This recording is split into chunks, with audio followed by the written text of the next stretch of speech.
अभी तक उन दोनों के बारे में कुछ पता नहीं चला। वो लंदन में है, ये हम सब जानते हैं, लेकिन अब हम लंदन में हैं, वो भी ये जानता है। कौन? टाइगर। टाइगर और जोया को रॉ और आईएसआई की फाइल्स में गुमशुदा करार कर दिया गया। टाइगर के सारे पासपोर्ट हमने कैंसिल कर दिए। वो अब जैसे ही पासपोर्ट साथ गुजरेगा हमें फौरन पता चल जाएगा सर। टाइगर तुम्हारी तरह इडियट नहीं है।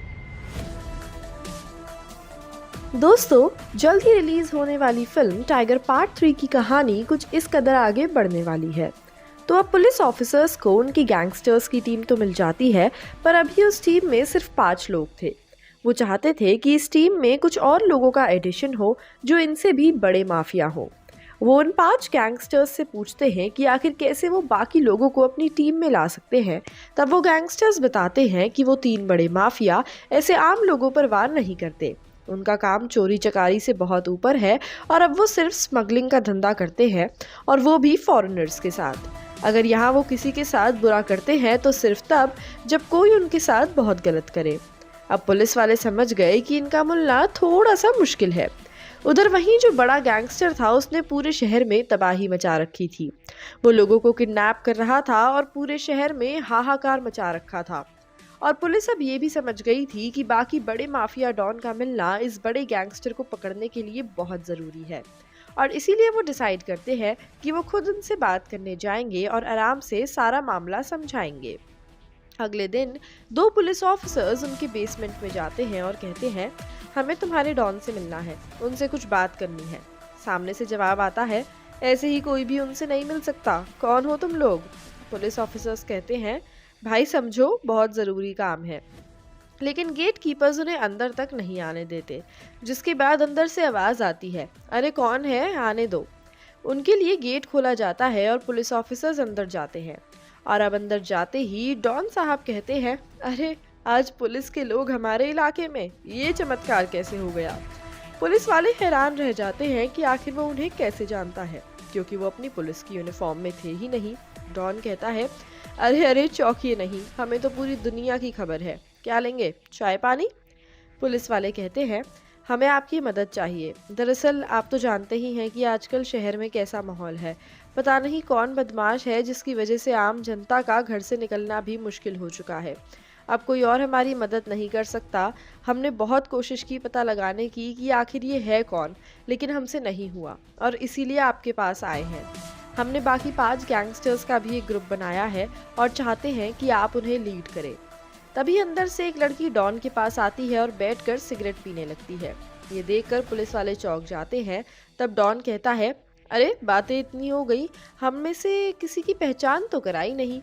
हमारा नाम है शेख अलबतर, सब हमें शेख डॉन के नाम से बुलाते हैं, और ये है हमारी मोहतरमा औरा। अब हम अकेले तो सब संभाल नहीं सकते, और आप तो संस्कारी लोग हैं, जानते होंगे कि औरत के बिना घर कितना सूना है। बस इसीलिए इनके साथ रहते हैं और दोनों साथ में धंधा करते हैं, और अब इनकी इजाज़त हो तो हम आपका काम ले लें। औरा मान जाती है और कहती है कि वो लोग उनके साथ काम ज़रूर करेंगे, लेकिन जाते जाते औरा ये भी कहती है, ये मत समझना कि हम तुम्हारी मदद कर रहे हैं। पुलिस और हम हमेशा ही दुश्मन रहेंगे, लेकिन क्योंकि देश की जनता पर बात आई है इसीलिए हम तुम्हारी मदद कर रहे हैं, पर तुम और हम हमेशा दुश्मन रहेंगे। ऐसा सुनकर पुलिस वाले वहाँ से चले जाते हैं। फिर जब वो दूसरे डॉन साहब एल्बर्टो के पास जाते हैं तो वहाँ उसे अंदर नहीं बुलाया जाता, बल्कि बाहर से ही एक खत पकड़ा दिया जाता है जिस पर लिखा था, शेख डॉन से बात हो गई है, तुम टेंशन मत लो, हम तुम्हारे साथ हैं। अब पुलिस वाले बड़े कंफ्यूज थे, क्योंकि ये शेख डॉन अंतर्यामी जैसा लग रहा था। इसे कैसे पता कि वो लोग उनसे मिलने के बाद एल्बर्टो के पास ही जाएंगे? लेकिन फिर भी वो कुछ ज़्यादा सोचते नहीं और वापस अपने ऑफिस आ जाते हैं। अब अगले दिन वो लोग एक मीटिंग रखते हैं जहां सब गैंगस्टर्स होते हैं, जिसमें कुल 7 लोग हो गए थे, जिनमें लीडिंग मेंबर्स होते हैं एल्बर्टो, औरा और डॉन शेख, और बाकी सब लोग इनके अंडर काम करने वाले थे। अब पुलिस चाहती थी कि ये लोग भी आपस में एक बार बात कर लें ताकि ये अपने प्लान्स डिस्कस कर सके, और इसीलिए ये सातों एक साथ कहीं मिलने जाते हैं, जिसमें एल्बर्टो कहता है, हमें थोड़ा सतर्क रहना पड़ेगा, हो सकता है ये पुलिस वालों की कोई नई चाल हो, क्योंकि पुलिस और गैंगस्टर्स कभी दोस्त नहीं हो सकते। जब भी एक दूसरे के सामने आएंगे, दोनों में से एक को हारना ही होगा।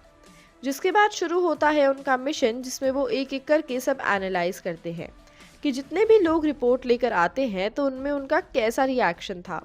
वो पता लगाते हैं कि लोग उस हादसे के बाद बहुत सहम जाते हैं, लेकिन ऐसे वाला सहमना नहीं जैसे उनका कुछ कीमती गुम गया हो, बल्कि ऐसा सहमना जैसे कि उन्होंने कोई भूत देख लिया हो। इसके बाद वो सब एक एक करके अलग अलग एरियाज में सब पर नजर रखने लगते हैं। उनके पास एक अजीब सा कपड़ा भी होता है जो बिल्कुल आसपास की सराउंडिंग्स के रंग जैसा होता है, और अगर किसी ने उसे अपने ऊपर रख लिया तो पता ही ना चले कि अंदर कौन है, क्योंकि वो बिल्कुल सराउंडिंग्स का हिस्सा बन जाते हैं। और इसीलिए वो ये इनविजिबल क्लोक लेकर सभी गलियों में खड़े हो जाते हैं और देखते हैं कि असली माजरा क्या था। तकरीबन एक हफ्ते तक सब कुछ एनालाइज करने के बाद उन्हें पता लगता है कि असल में ये टीम 3 लोगों की है, लेकिन इसका मालिक सिर्फ एक है। अब होता ये है कि ये किसी भी आदमी को पकड़ते हैं जो अकेले सड़क पर जा रहा हो। उसे पकड़ने के बाद अचानक से उस पर काला कपड़ा फेंक देते हैं, लेकिन जैसे ही वो बेहोश होने वाला होता है तभी पीछे से 2 लोग और आते हैं और कोई अजीब सी भूत सी आवाजें निकालते हैं जिससे कोई भी डर जाए। अब उन्हें ये तो समझ आ गया था कि आखिर माजरा क्या है, लेकिन उन्हें ये नहीं समझ आ रहा था कि इन लोगों को पकड़े कैसे, जिसके लिए वो एक प्लान बनाते हैं। वो सोचते हैं कि पुलिस वालों में से ही कोई उनके आगे जाएगा और उसके बाद जैसे ही पुलिस को वो लोग पकड़ेंगे तभी पीछे से शेक और औरा आकर उन लोगों को पकड़ देंगे। हालांकि पुलिस ऐसा करना नहीं चाहती थी, लेकिन उनके पास और कोई रास्ता भी नहीं था, और इसीलिए वो डिसाइड करते हैं कि वो करीब 2 दिन बाद इस प्लान को इम्प्लीमेंट करने वाले हैं। इसके लिए वो हेनरी नाम के एक ऑफिसर पर हमला करवाते हैं और फिर प्लान के अनुसार सब लोग पीछे से आते हैं और उन्हें पकड़ लेते हैं, जिसके बाद उन्हें जेल में डाल दिया जाता है। अब होता ये है कि पुलिस चाहती थी कि उनका केस कोर्ट में प्रेजेंट किया जाए और उन्हें सजा मिले, लेकिन औरा और डॉन का कहना था कि उन्हें ऐसे ही मार देना चाहिए क्योंकि उन्होंने सबको इतना परेशान किया। तो दोस्तों, अब क्या होगी आगे की कहानी? क्या गैंगस्टर्स का काम खत्म हो चुका है या फिर वो आदमी अभी तक है जिंदा? जानने के लिए आपको करना होगा थोड़ा इंतजार। ऐसी ही और इंटरेस्टिंग अपडेट्स के लिए जुड़े रहिए हमारे साथ और सब्सक्राइब करें हमारे चैनल बॉलीग्राज स्टूडियोज को।